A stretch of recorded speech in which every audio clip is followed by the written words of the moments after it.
കേരളത്തിൽ RSS നിയന്ത്രിക്കുന്ന 14 മതപരിവർത്തന കേന്ദ്രങ്ങളുണ്ട്. മുസ്ലിം സമുദായത്തിന് 2 ഉള്ളൂ. അവിടേക്ക് ഇപ്പോൾ റെയ്ഡ് നടത്താൻ വരുന്നുണ്ട്.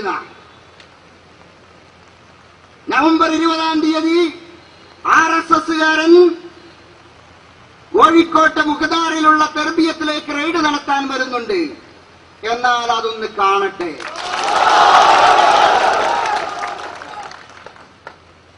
അതൊന്ന് കാണേണ്ടതുണ്ട്.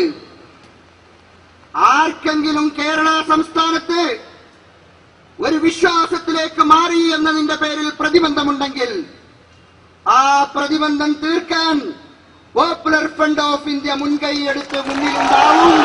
യാതൊരു സംശയവുമില്ല.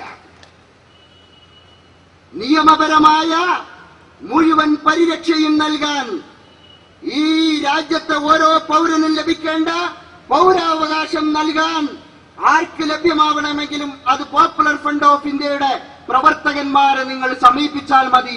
അവരെ നൽകാൻ തയ്യാറായി. അതുകൊണ്ട് ഭീതി പരത്തി, മിരട്ടി, ഭയപ്പെടുത്തി കീഴ്പ്പെടുത്താൻ നോക്കണ്ട. അത് അവസാനിപ്പിച്ചേക്കുക എന്ന് മാത്രമാണ് ഈ സന്ദർഭത്തിൽ ഞങ്ങൾക്ക് പറയാനുള്ളത്.